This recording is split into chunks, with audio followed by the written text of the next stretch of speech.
Sometimes it was the same or list. Sometimes it was a different list, but it was like the same geography. It was the same targeting, different people, and one was getting like good to really good response rates, and the other one was like, there's a problem here.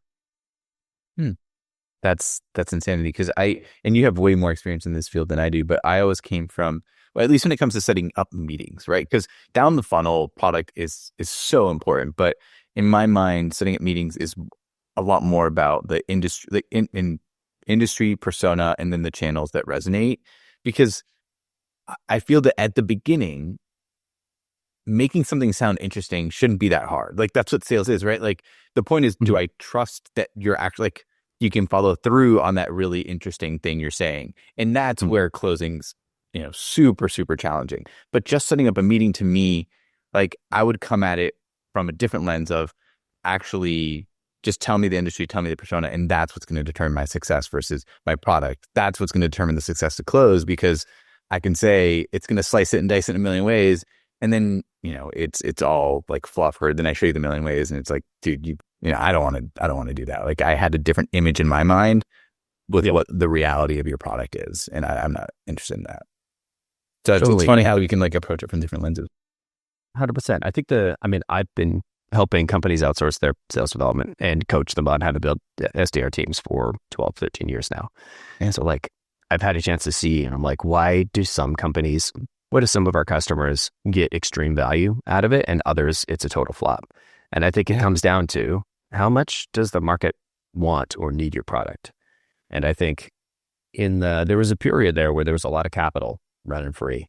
And there were a lot of companies that were, I would say, had softer product market fit and others had stronger. And the ones that had stronger product market fit were the best customers, the best and the worst customers, because they were the best. Everything would work really well. We'd have them prove it out. And they're like, cool, thanks. We just hired, 10 SDRs. Good luck. Like, Yeah. cool. Yeah. But it all came down to like, is your product a must have? Do you know how to articulate that? And I think, the must have versus nice to have, I mean, that's like very, very important for your first customers. You know, we talked about finding product market fit, and I, before starting Magellan, was like, oh, this is like, it's binary.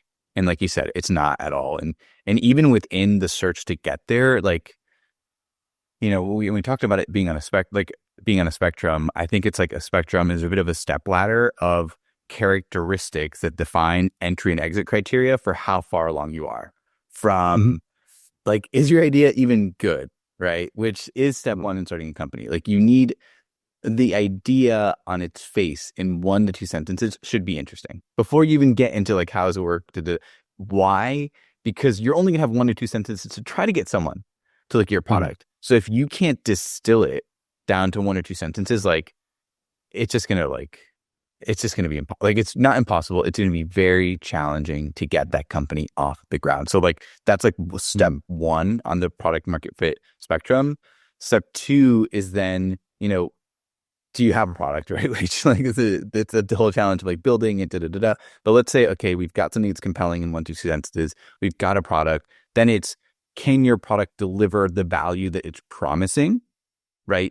And if the answer is yes, like that's when you start getting to that coefficient. Okay, like yes to a client, but to how many out of a sample size of 10 or 100, right? Mhm. Obviously, that product market fit. You don't need to get 100 to be a product market fit, by the way. Like that would be insane. That would be like, mom, like we're rich, we've made it. Like you don't have to work a day in your life. So product market fit isn't a 1 to 1 ratio, which is, I think, um, what I didn't realize when I started this, right? Mhm.